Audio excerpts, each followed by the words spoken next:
All right, there we go. Now we're live, John. What's up? Well, I've got these buttons I had to push to go live here. I'm really concerned about these buttons. The buttons are cool. That's what makes it so good. Yeah, and they make them colored. So you know what the bad about the colored buttons? You're colorblind. And everybody wants to push them. You know, it's like push the blue button. Well, there's 5 blue buttons to me over here. Right. So I even made a cheat sheet. Hey, we just want to tell everybody thanks for tuning in with us today. We got a special guest with us, the John Farber. We're going to talk about... The John Farber. Did you hear that? Did I say the? You did.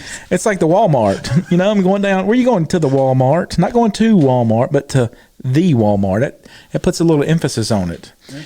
But, you know, we got John Farber here with us this morning, and Bob is in Lake Charles. So he's doing what Bob does, serving. He's helping the church down there and doing some disaster cleanup. And so, you know, I miss him, but he's always fun to have on here. So we'll just plan on picking on you today instead of us picking on each other. You know, this thing can go sideways quick, right? Well, this is why I record podcasts that I'm on. So, why? There's so much pressure that way. No, there's less pressure. No, there's not, because then you have to look at it. See, this way you just throw it out there. Then if you just fall off the stool or something, it's like, well, I fell off the stool. Yeah, well. And the thing falls over, or the camera or something like that, then you're just like, well, it is what it is. Yeah. Ain't nothing I can do about it. But I got these buttons. And so we got a cheat sheet that tells me which one of these, like this one. Like, we like to push that one. It's funny. Bob even recorded an intro. Listen. This is the Unscripted podcast. So technically, I was supposed to have pushed that when we started, but we're not very good at this. We aspire to be amateurs. You know, the great thing is, Chris has just given me this tour of this, you know, the setup that they've got and he's demonstrated the buttons. And the buttons are my biggest concern right now because they're, you know. I could go rogue instantly. I expect you to go rogue. Not if, it's when. Well, you know, the cool thing about this is like we get we got such great shepherds here that really just are invested in the idea of getting the gospel to the world. And this is just another avenue that we can do it with. Absolutely. And that's what I want to talk about this morning is, you know, how we get the gospel into the world. And so, you know, we got this room here. We're stuck and we're isolated in here, not quarantined. So anybody that's going to be here tonight with us, there's no Rona, but we're in here, but the world isn't in here. Right. The world's out there. Right. And so, sometimes we've turned the church into, I don't know, a catering club, so to speak. And, you know, the core doctrine of Christianity is save souls, right? And that's what I want to talk about this morning is so you tell us, because we said we're going to take 30 minutes. And Bob and I told you beforehand, we usually plan on 20, and we usually are really good at keeping it to an hour and 15. Right. And so tell us about what you do, John. Give us the dime show tour of what you do. So my specific job is I lead medical mission campaigns to Central and South America. And I help coordinate evangelistic strategies in 3 different countries, in Peru, Honduras, and Nicaragua. So I work with the guys on the ground, the preachers that are there, the ones that, you know, are living there every day. I work with those guys. I strategize with them. Where does the gospel need to go next? What cities are there that don't have the church presence that needs to be there? So that's kind of my job is I'm out there going and talking with these guys, and then we coordinate those campaigns in those areas. And so I'm actually... The thing that I love about my job is I get to be a church planter. So I get to actually take the church to a place where it's never been, as far as we know, in the history of mankind, and that hopefully the church will be for the rest of time. Hey, ain't that such an awesome thing? I mean, I'm telling you, there's nothing like it. I tell you, one of the things that I love is like when we figure out these, you know, God has tasked us with this thing, right? The reason why the Great Commission is so great is because the commissioner was great. Right. And So when the Lord gives us this command to go into the world, you know, we see kind of a neck down version of the plan in Acts 1 and verse 8, you know, go into Jerusalem, Judea, Samaria, and the uttermost parts of the world. And so what kind of an awesome, you know, like here in Hattiesburg with the KW church, like we really focus on the Jerusalem. And for years, we focused on the KW church is focused on Tanzania. As a matter of fact, one of our elders just got back from the work there. And so, you know, God has tasked us with this great responsibility of carrying the God of conversions. And so it's up to us then to figure out how we're going to do it. There's no, you got this little teeny tiny, I mean, just think about how big the section of your book is. You know, this is all you get wide for how to get to heaven. Right? I mean, like, I've got a machinist's handbook in my toolbox that's this thick. That only tells you how to make stuff. Right. You know, this is just metallurgical data and speeds and feeds and drill sizes and, you know, cosines, cosecants, cotangents, all these things. But that's how to make something. This is what God gives us to get to heaven. And not just me, but everybody. Right. Like you mentioned the term Great Commission before. I don't particularly like that term. Why not? So I'm going rogue first. I'm beating you to the punch. Story time. So, Great Commission is not actually words in the text of the Bible, right? That's right. And when you put something like the Great Commission on this little section of verses, right? It makes it seem like, well, if it's a great commission, then we've got to have some kind of plan. We've got to have, you know, if it's a great commission, then it sounds important. It sounds like we've got to have this amazing plan, this amazing thing to happen in order for it to get accomplished. Why do you say that? Because you mean it lends credence to the fact that we've got to have some kind of, you know, like super spectacular model or something like that. Is that what you're saying? I mean, the idea is go into all the world, right? Right. That's not really that hard. Okay. I mean, you need a plan. I'm not saying you don't need a plan, but I'm saying it can get to where the plan becomes more important than the execution. Qualify that statement. When you spend more time planning than you are doing, that's a problem. All right, so why shouldn't you plan then? I'm not saying you shouldn't plan.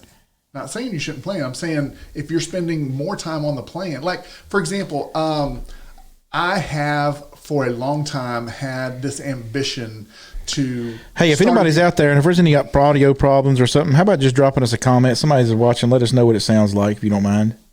So I've had this ambition to have my own YouTube channel. Okay, well, everybody gets one with a Gmail address, John. So that's not a very ambitious plan. But to like actually use it. And that was a green button. I tried to go rogue before he did, so now he's paying me back. So, but I have been watching YouTube videos for years about how to film and how to do the type and style of thing that I'm wanting to do, because I want to take the mission work and I want to give it a bigger platform. That's my ambition, right? All right. So I've been thinking about it, planning for it. I've got some equipment for it, and I use that equipment for other recording stuff and you know that. But I don't have a YouTube channel yet. It's not doing anything. I mean, I've got one, but it's not doing anything yet. So there are so many Christians that's how they feel. What do you mean by that? They feel. What are you saying? What do you mean? Well, like, oh, well, the Great Commission, that's definitely important. I'm all about that. Yeah. And I want to be a part of that. I just need to, I need to learn more. Mm-hmm. I need to, you know, before I get into that, I'm going to have to, you know, I got to learn Spanish before I can go to Honduras. Right. Well, you've heard me, John, make a fool of myself many times. So you think about this, okay? And it's just these titles that we get in our little, you know, the little right. chunks that we stuck in later, right? And we do those well-meaning, right? It's not like there was any malicious intent behind, you know, Matthew 28:18. They got the Great Commission written in, and I don't know if it's in my preacher Bible or not, but you know, they kind of. I don't know. They form these innate checklists, unfortunately, and so what happens is, especially in the church, sometimes and I don't mean to downplay the importance of knowing the scriptures. I don't. I mean, Paul told Timothy, take heed to yourself, to your doctrine, all these things. He's very, in doing so, you save yourself and save those who hear you. He's very explicit with that. But you figure in Acts 1 and verse 8, when there's this, detailed plan of the commission, so to speak, right? And that was even highly undetailed in and of itself. Mm-hmm. In Acts 8 and verse 1, when you see the fulfillment of this, when the after the stoning of Stephen, the disciples are going everywhere evangelizing,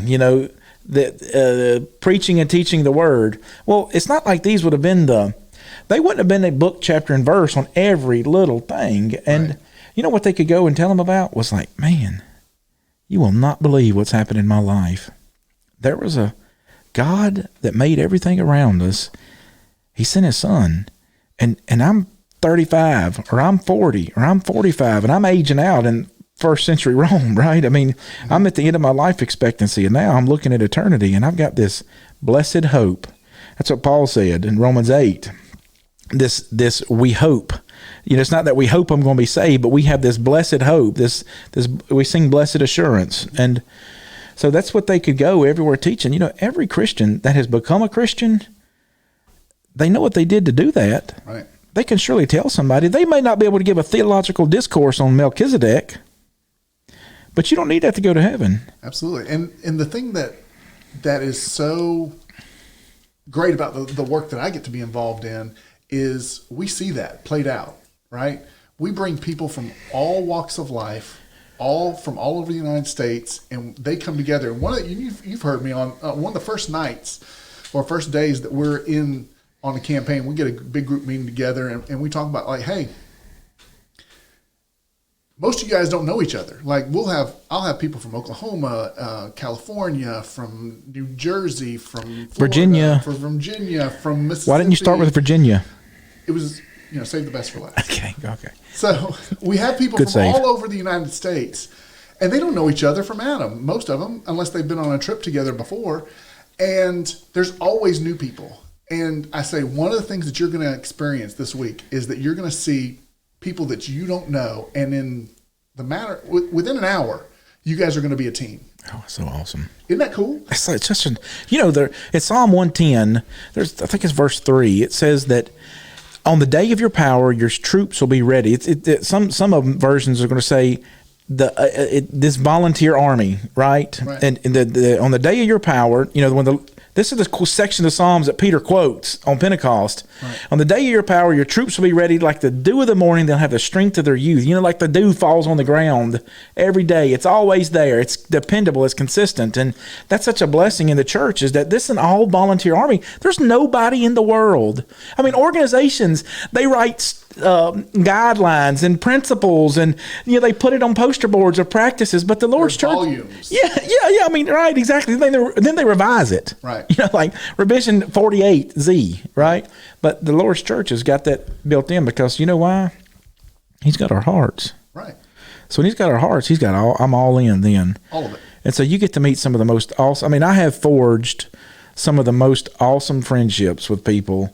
And that's the reason why I'm here. I met Bob in Honduras years ago. He came with us.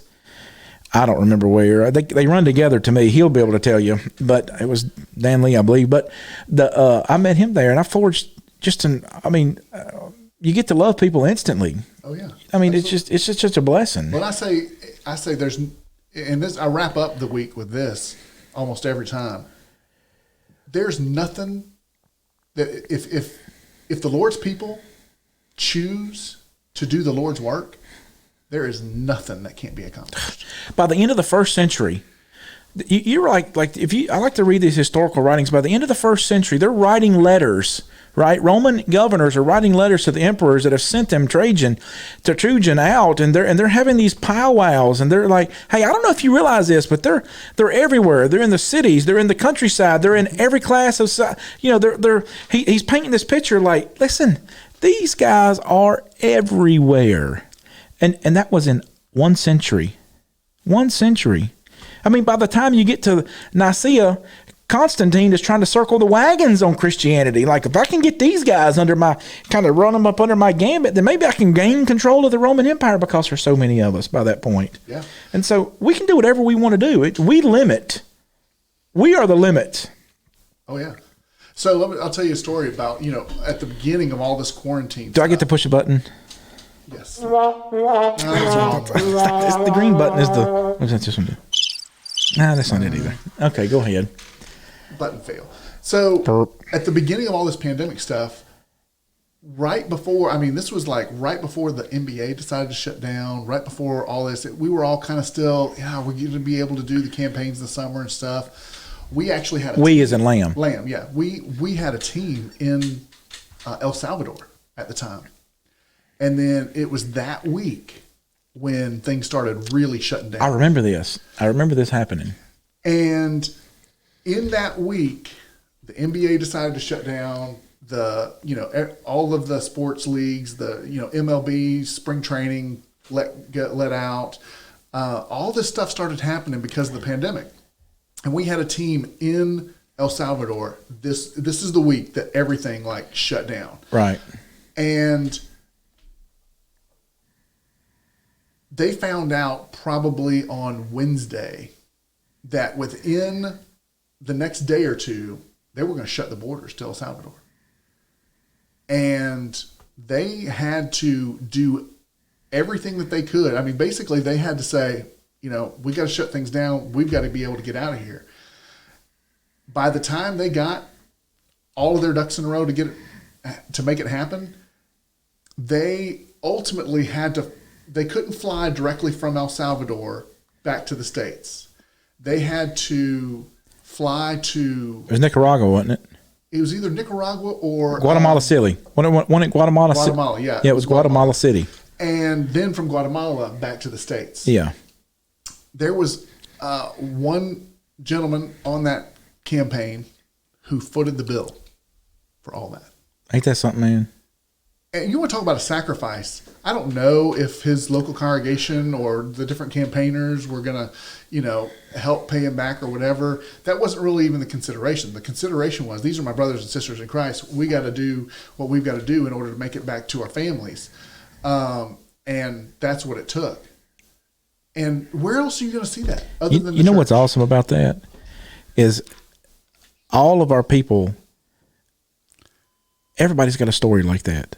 Mm-hmm. You know what I'm saying? Oh, yeah. Like, everybody can tell some kind of story like that, whatever way in the church, because there's just so many awesome people. And that's why the Lord, when he gave us this I don't want to say obligation, it sounds bad.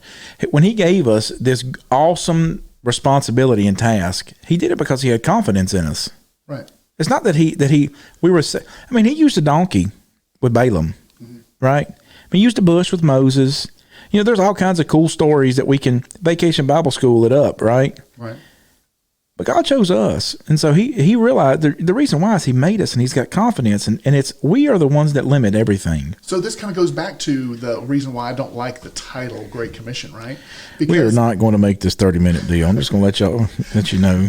So the idea of Great Commission, it makes it sound like, well, if I'm going to do the Great Commission, I got to be somebody like a Peter. I got to be somebody like a Paul, or I got to be somebody like Ananias and Sapphira, or whatever. I don't want to be those guys. Aquila and Priscilla. Aquila and Priscilla, that's the one. Sorry. And that was the one to the right of that. Yeah, that's it. So, do you want to push the buttons? No, I don't want to take your job. You might pout. No. With something like the Great Commission, you feel like, oh, well, I've got to be this great person in order to do this great thing. And it's not. It's like, do you realize Paul? So you're saying the title adds too much weight to it then, right? It can. Because what we do is we have this lateral connection to but even those guys, Paul, Peter, Barnabas, Ananias and Sapphira, those guys, all those guys. Okay, so you take the Apostle Paul. His story only becomes great after he loses his head. Yeah. You know what I mean? Like he's a vagabond. He's a criminal, right? I mean, so it's not like Paul is like this. He's a rock star to us. Right. He wasn't a rock star in 56 AD. Well, and the thing that I just don't think a lot of people like internalize. There's the same blood running through Paul's veins as running through my veins. That's what he said in Acts 17. God, who made all nations of men on the face of the earth of one blood. Yeah. So Una sangre. There's nothing special or different about Peter. There's nothing amazing or... Look at the people Jesus chose. Yeah. I mean, there was nothing remarkable about any of them that would separate them from a Chris Donovan or a John Farber or anybody. I really love the verse in Titus chapter 3, verse 14. It says, and let our people learn. Let me pull it up real quick because I don't want to misquote it. Ananias and Sapphira. Right. Titus 3:14. It said, let our people learn to devote themselves to good works so as to help in cases of urgent need and to not be unfruitful. And so the two first things that I've done a whole sermon on this, a whole 40-minute sermon on this. And the first thing that pops out is there's an our people. Like, that's the thing in our culture right now that just is going to make people cringe, is like there's an us and there's a them. Oh, man. Really? That's not politically correct. Right. So, but there is an us and a them. But it says, let our people learn. So one of the things right off the bat is none of this comes natural. There was Chris Donovans aren't born, right? The Apostle Paul's aren't born. Can we not put me in that category? Okay. The Apostle Peter's, they're not just born. They learn. Amen. They see the job that needs to get done and they learn how to do it. I need a mic drop button. That was a good quote. That was just awesome. You're right. And that's... And anybody can do it. That's the crux of Christianity, John. Right. Is that it is the reason why we can become Christians is because we can make a decision. That's the only reason we can become Christians, because we can make a decision. We can weigh the facts. You can boil it down to however you want to. And I don't mean to take the emotion out of it or anything like that, but we have looked at it legitimately. That's what Hebrews 8 through 13 is about. Behold, the day shall come when I'll make a new covenant, house of Judah, house of Israel. And he goes through and all these things. He's pointing out this idea that the people in his new covenant are going to know me because I've written my law on their minds and on their hearts. Well, you don't get something on your mind and on your heart by osmosis or download like the Matrix, right? It's something you have to learn. Jesus said, you're heavy laden, you got a burden to bear, learn of me, right? Christianity, that's the blessing of it, is it's a process, right? And so any one of us can become whatever we want to be. We limit God. And that's why I go back to what I said earlier was when God's people choose to do God's will, there's nothing that can stop us. That's what God said at Babel. You remember? Yeah. He's like, they confused their languages because he said, look, there's nothing we can't hold them back from now. Yeah. And I mean, that sentiment is still repeated in Romans where he says, hey, what can separate us from the love of God? Yeah. Romans 8. Yeah. There's a whole list of scary nakedness. things. Yeah. I mean, right. Famine. And speaking of nakedness, why didn't you wear any pants? This is ridiculous. No, I'm just playing. I've got jeans on. And flip-flops. I don't know if that's cool in Florida, but here it's weird. But that's all we're wearing for it. But that's the blessing of it is now, to me as a Christian, it takes a lot of that burden. Satan is the one that shackles me with these burdens, not the Lord. Any commandment, that's why Peter would use this term that his commandments aren't grievous. It's not like when you tell your boys or your boy, clean your room. That's a grievous burden, because my boy's just going to be 2 hours of picking up Legos and bullets. And so that's the problem, is that it's a grievous commandment. But when the Lord gives this commandment, like, guys, it's up to you. You can do this.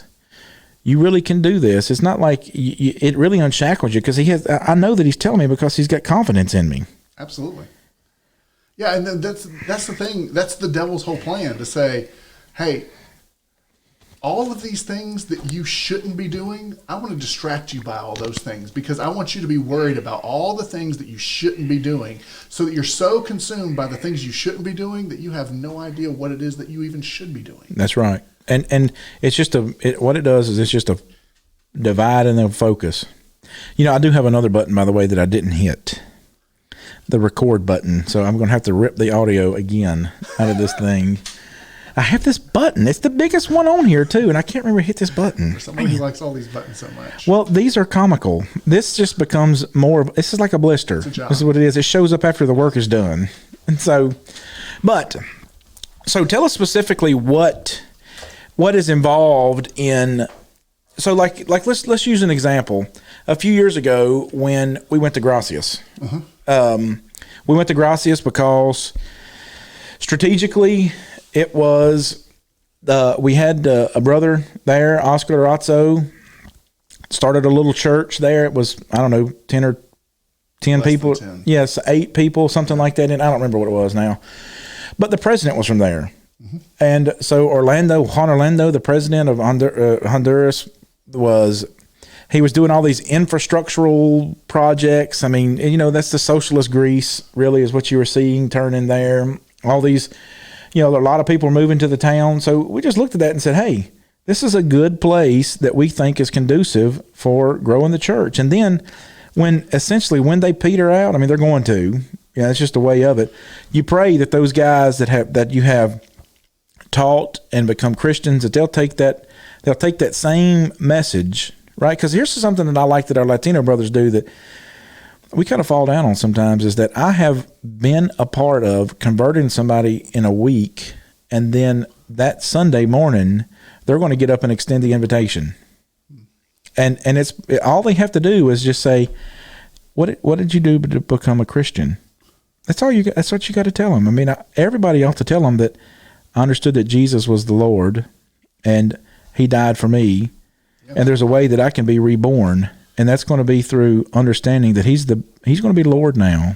And I've got to be baptized to wash away my sins. And now, upon that, the Lord cleanses me and adds me to his church. Mm-hmm. And that doesn't take great discourse and theology to do that. And so, like Gracias, that was a strategic location. That just made sense to do that. Right. And so that's what the Lord wants us to do, is to do the things that make sense. It doesn't have to be some kind of, let's build a 48-story hospital, and then let's go through this great, huge, process and all these things we have to do in order to, to really knock it out of the park. No. When Peter comes to Pentecost with the keys to the kingdom, there's only about 100 of them. You ever think you're alone in the world? Well, buddy, they were alone in the world. Yep.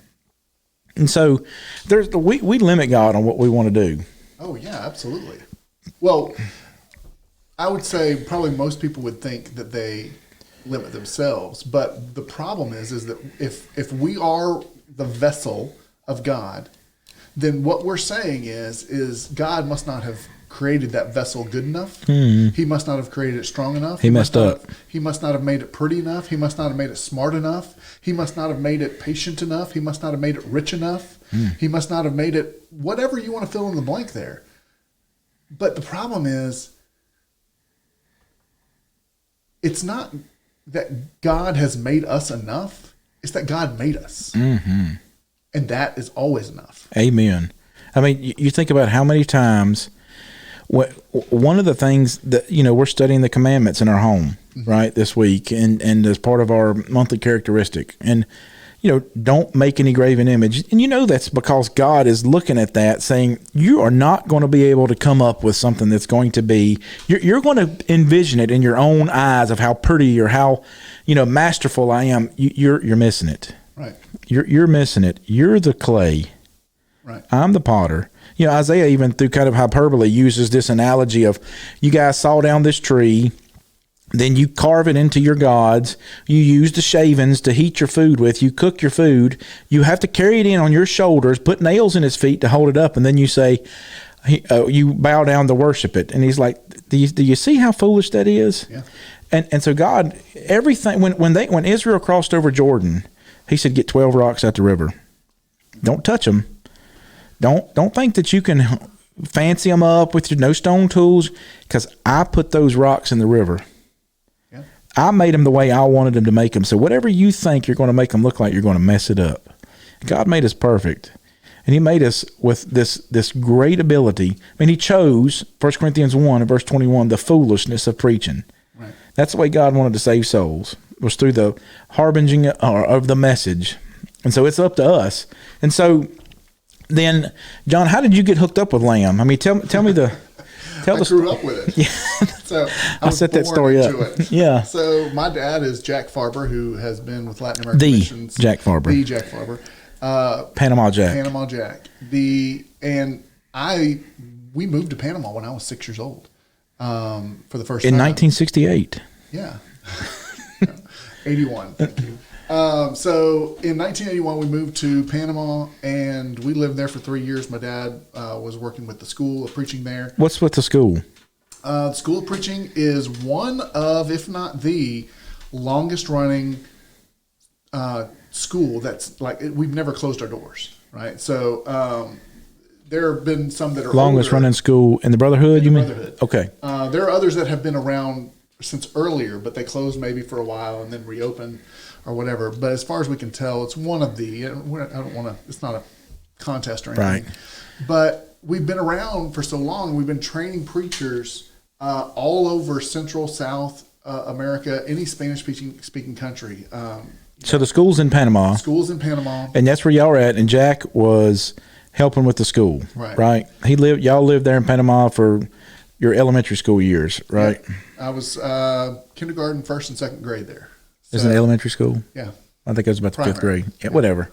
Um, John, I'm from the mountains. We had two schools, K through 8, K through 7, and then 8 through 12. Okay, so I'm still learning the dichotomy of school systems here. Go ahead. Right. So we, when we lived there, I went on campaigns with my dad back then. I remember my uncle was there, and I translated for him. He was going around with his video. Is that your mama's brother or your daddy's brother? Okay. And we had, he was videoing? He was videoing with a little camera. He had one of those that you put over the shoulder things. Right, the brick. Big VHS tape in it and all that. So, Funk. Yeah. So he was videoing some stuff at that point. I was translating for him. In that short 3 years, I was fluent in Spanish because I was such a small kid. I absorbed it like a sponge. Right. And so I really grew up with it. And then we moved to Valdosta because the guy who had been kind of running things for a long time, his name is Bob Bryson. He was getting older. And they really wanted my dad. So Valdosta is where? They're the overseeing congregation of Latin American Missions, is the Forest Park Church of Christ in Valdosta. And so when we moved to Valdosta to kind of assume some of those responsibilities, I've been associated with it ever since. And, I started going back into some of these countries when I was in high school and just kept going with it.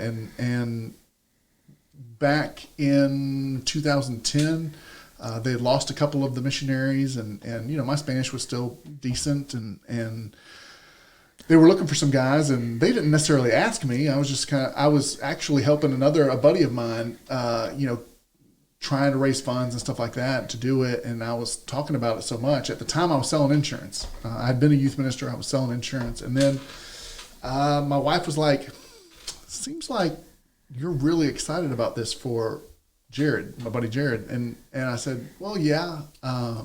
She goes, "Are you more excited?" Where were y'all at then? We were in Jacksonville. Okay. And so she was like, "Are you more excited for him or more excited for you?" And I was like, "I don't know." So I tell my wife all the time, this was her idea. that I get. So in case she fusses, is that why? No, she's never fussed. She's actually okay. I'm not trying to start any fights here. I just want to know because I need help sometimes. Instigator, bully. So and I've been doing it ever since, and really, it's kind of one of those things where I've been around it so much all my life. I thought, well, yeah, I can do that. That's easy, no problem. I can. It's fluid. Yeah, but I didn't know how much I didn't know. Yeah, ain't that something? So ain't that awesome? Yeah, you peek behind the curtain in any organization, and you it's like a duck, right? Exactly. So, but I mean, anybody that's out there that has any interest in doing campaigns into Central and South America, I mean, hit me up. Find me on Facebook contact Chris. He'll get you in touch with me. They're Yeah, we're super excited. You know, I mean, I've been hooked on it for years, and you know that's why I love being such a a part of it. And it's just so awesome to be able to, to kind of. When I first started going, it was really just Bible studies, and I loved that. And now it's kind of I've kind of taken on a little bit of different capacity of role, but I still love the work so much about it, and it's so awesome to see how all God's people can come together. And and what happens is people will say things when you're on a campaign like we should just move down here. And there is so much activity on a campaign. You work like a rented mule for a week. Okay. People don't realize that after doing this about 3 or 4 months, you would just flat kill yourself. I mean, it is hard work, but I'm going to tell you, unforgiving circumstances. It is the best kind of sleeping. Oh yeah. I mean, and you just never know what's going to happen. I mean, I've got so many funny, cool stories. I mean, I was telling somebody the other day, and last year when we were in, where were we at? San Diego, right? Is that where it was? Yeah. And you had rented this van. And so I'm tooling around driving this van, cause I've driven down there so many times I just take off and go, right? And so I'm driving this van and I'm like, I rent the van for Chris. It's not for me. It's like, here you go, Chris. He gets off the plane. Here you go. Well, there's an issue I needed to deal with, that time. And so I had to take off, but I'm driving this van for 4 days and I'm down to 3/4 of tank. I'm like, I don't know what this thing is. And I'm buying one of these and I'm sending it home. I mean, I've driven the brakes off this thing and I hadn't used any fuel. I forgot about this. Well, I come down this little road. I'm like, what's going on here? Well, I run out of gas. And so I think it was Armando. Right. And I call Armando. I'm like, Armando, I'm broke down. I don't know what's going on. I can't figure this thing out. And I'm going through this thing. And me instantly, it's like, get the tools. Let's start taking this thing apart. I'm pulling stuff out in the road. And luckily, I just come to drift in this little spot under the shade tree. And the chickens are running around. And Armando's like, oh, I forgot to tell you. The gas gauge is empty at 3/4. And I'm like, man, that was a fine time. So here I am thinking you know what? And they're waiting on us for a gospel meeting. Remember, we had you had the preacher. Yeah, that's right. And so we're waiting on us for the gospel meeting. They're like, well, this is what we're going to do now. We're going to wait right here and watch the chickens scratch up bugs until they can bring me a milk jug full of diesel to try to get it started up again. And, it's just that's just it in a nutshell. You just don't know what's going to happen. But you just say, you know what, Lord? I don't know what I got to do, but I just want to do the best I can. And so does that mean you're going to run out of diesel sometimes? Sure. But what it means is that I gave all. Is there, for me, when he talks about, Jesus talks about going to Jerusalem, Judea, or Jerusalem, Samaria, Judea, and the uttermost parts of the world, and part of me wants to see that as a progression of maturity. In people? In people, yeah. And what is the best thing I can do as a Christian? And I can't think of anything better than missions. Mm-hmm. In sharing that message with somebody. Now, that mission for you is not geographical. Sure. It's not based on your geography. A mission trip is based on the fact that you have a mission. Amen. And your mission may be next door. Your mission may be in your work, or your mission may be at your school, or your mission may be in your church. There may be some people that aren't living the way they ought to live. Whatever your mission is, you need to be about your mission. So there's nothing better that you can do than do missions. Amen. Well, John, listen, we have set on 41 minutes and 50 seconds. And so I appreciate you being on here with us tonight. And today. It's not even lunchtime yet. Well, it's kind of lunchtime. And it is for you.